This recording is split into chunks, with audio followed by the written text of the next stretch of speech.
Welcome back to Serger Tip Clips. Today we're going to talk about the rolled hem stitch and how to get a beautiful result on your project.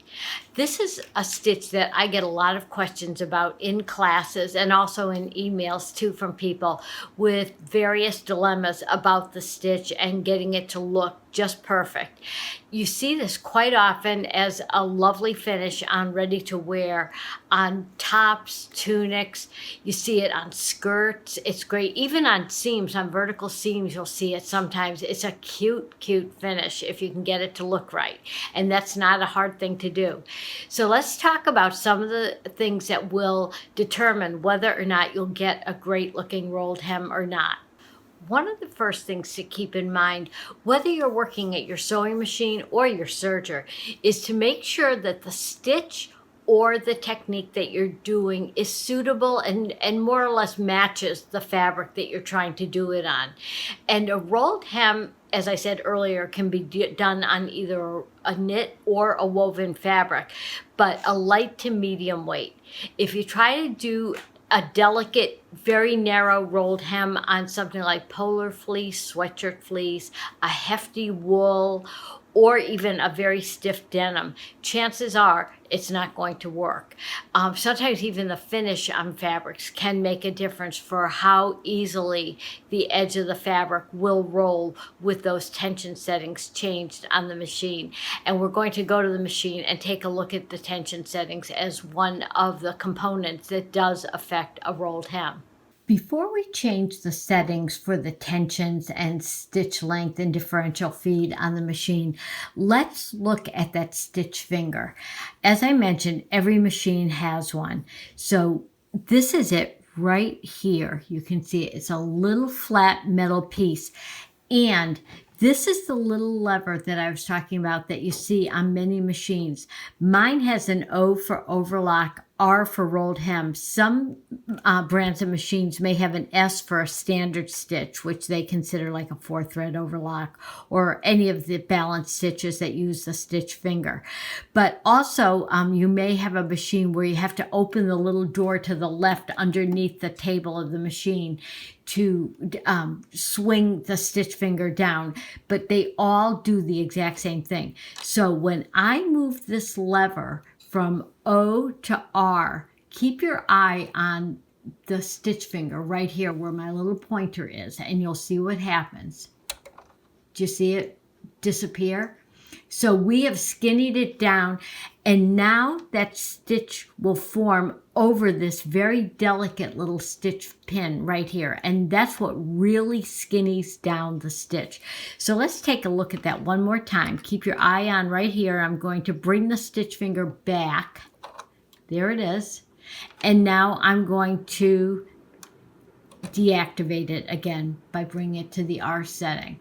Okay, that's fine. So then let's take a look at the screen on the machine and we'll do our other settings too.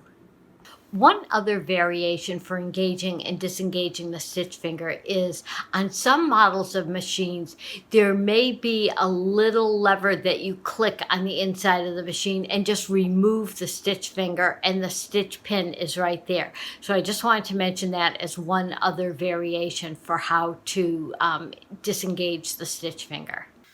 Right before I started this video, I was working with a 4-thread overlock, so that's what the machine is set up for right now. And you can see I have the 4 different settings for the tensions on the left and right needles, upper looper and lower looper. But we want to switch that out for a 3-thread rolled hem. So let's go to our stitch menu into overlock. And I want to scroll down to stitch number 8. Which is a 3-thread rolled hem right here. So now you can see on the screen, they don't have anything listed for tension on the left needle because we've removed it. We just have that right needle in for that narrowing down of the stitch. That and the upper looper both are on the default or normal tension setting of 4.0. And now the lower looper tension varies on your machines. You can check your manuals for what the suggested settings are on that. But I've said this in other tip clips and classes before. Think of those as guidelines, not hard and fast rules. The default setting for a 3-thread rolled hem on this has a lower looper tension setting than 7, but I kind of like the way it looks on that, so I brought it up to where I wanted it. Now the sample I'm stitching is a lightweight cotton, so I have my stitch length on 1.2, which is also variable depending on the look that you want, the weight of the fabric that you're working on, and also the thickness of the thread. So to get the right stitch length, you're always going to make a sample. I have my differential feed on 1.0 because it is a quilting weight cotton, and 1.0 on that woven fabric straight of grain will be perfectly fine. So I took my presser foot off to show you that stitch finger and how it can be activated and deactivated. So I'm going to pop that back on so that I can actually stitch on my fabric, and I'll be right back. One other thing that I wanted to mention, on my machine for a nice rolled hem, I have my cutting width on 5.5. And again, you can check the manual for your machine to see what the best setting is for your cutting width. I also changed the color of the upper looper thread. In the needle and lower looper, I have a turquoisey blue, and in the upper looper, I have a bright red thread, because I think that will show you exactly how the differing tensions work and how the lower looper pulls the upper looper thread across and under the fabric. So it'll be very easy for you to pick out. So let's start stitching. And all of my other settings have been taken care of. So let's give it a go.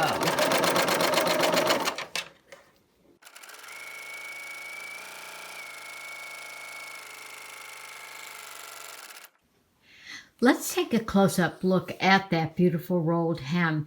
You can see that red thread that I had in the upper looper is the most prominent one. You can barely see the turquoise thread in the needle at all. And we're looking at the right side of the fabric. When you're doing a rolled hem, you always want to stitch with the right side of your project face up so that that upper looper thread rolls to the underside of the wrong side of your fabric. Now let's flip this over and take a look at the wrong side. And you can see very clearly how that lower looper thread has pulled, that high tension, I should say, on the lower looper thread, has pulled that upper looper thread over the edge of the fabric to the underside. So when I do classes, I always say to people that if you're going to use a decorative thread, use it in your upper looper. That's the money thread, and that's the one that's most prominent on your fabric. And even on the wrong side, you can barely see that lower looper thread at all. So let's go back here again on this. And I'm going to be doing, as I said, another tip clip on rolled hems. So we'll get into some of the other things that you can do for this. But this is a great looking rolled hem, just as I had the machine set up. Thanks for joining me today. I hope that clears up some of the questions you might have about a rolled hem. But if you have more, please send them along. And if you haven't subscribed to my YouTube channel, I'd really appreciate it if you would. It helps all YouTubers keep up their free content for you and help you on your quest for more serger knowledge. So thanks very much. Happy sewing and serging.